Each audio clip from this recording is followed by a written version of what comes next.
Good afternoon. My name's Paul Hammond. I'm the administrator for Barnet Borough Watch, and today we're here to talk about identity theft and identity fraud.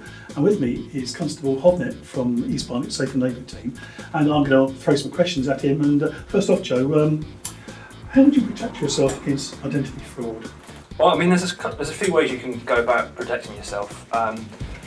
Identity fraud happens in many ways. I mean, you can deal with it through email, through postal mail, through unsolicited phone calls, even from people going through your rubbish. The main ones really these days are people sending emails, sort of spam ones that look genuine, or having unsolicited phone calls to the house, whereby they act as if they're the bank or a building society or even the police sometimes, and they ask you lots of questions and basically try and get your sort of either the money or any identity that they can get from you to use in crime. As a result of this, what should I do if I've been a victim of identity theft or fraud? Well, the main thing to do first off is to act quickly. If you understand that you've been sort of defrauded via sort of email or via a phone call, the best thing to do really is to call the police. I mean, if the fraudster is there in person, call 999. Immediate response will be there within 15 minutes. If not, call 101 and an officer will attend within an hour. The main thing to do though is to call your bank or your business society just to make sure that all the money that possibly could have come out is still within your bank. I mean, the way the criminals are doing it these days is that they're using phone calls to vulnerable people, normally the elderly, people who are a little bit more sort of vulnerable in terms of age, etc., or disability. What they're doing is they're ringing, pretending to be a bank, pretending to be the police. Normally it goes along the lines of, hello, this is your bank, can you just confirm your account number and your PIN number please? Sometimes they might ask for a credit card number and the security code on the back. If you get a phone call like that, immediately just say, no, I don't want to deal with you today, I'll go and speak to my bank in person.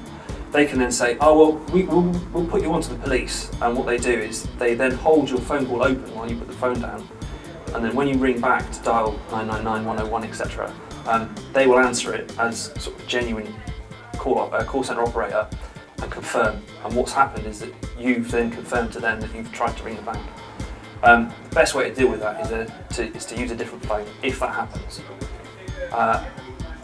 Once that's happened, and if it does happen, you give them the details, call the police immediately. And as soon as we come around, we can then get a crime reference for you then to go to the bank, the building society, and deal with it in person at branch.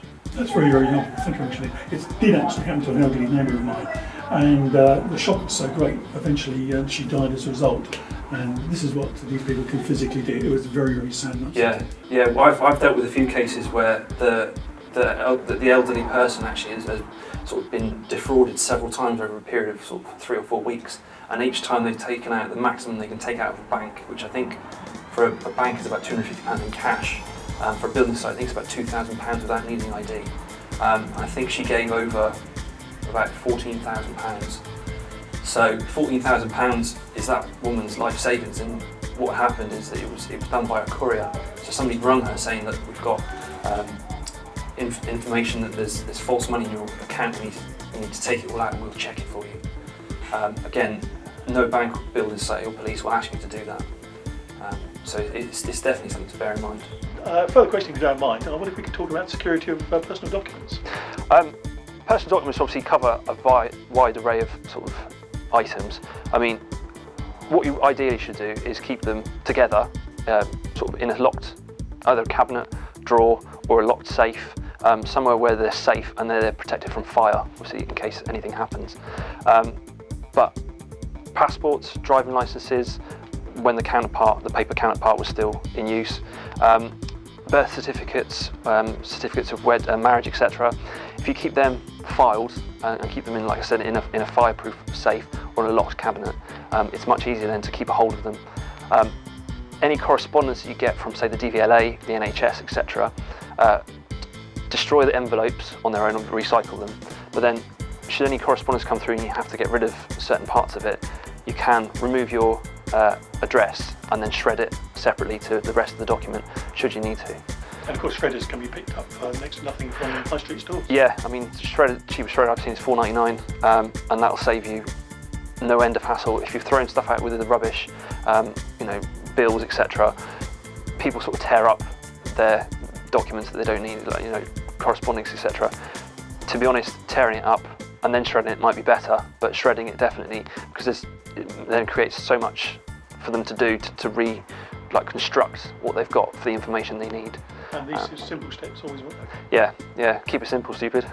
Thank you very much. Right, everybody uses them, but how do we secure our plastic cards?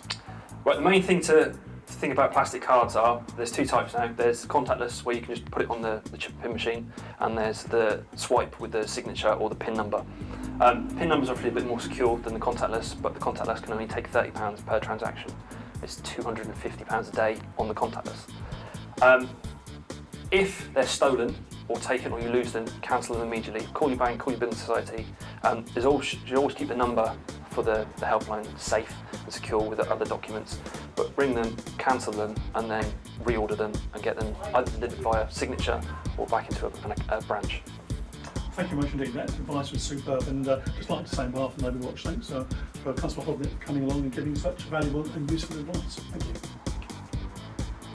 Hi, I'm Alex from All Time Locksmiths. One of the best ways to actually protect your vital documents is with a safe. Very easy to install, and obviously they do come in a range of sizes, and they can protect your valuables, passports, driving license, all kinds of documents which we all need from time to time and need to keep them safe. There are a selection of safes to choose from, all ranging from different sizes.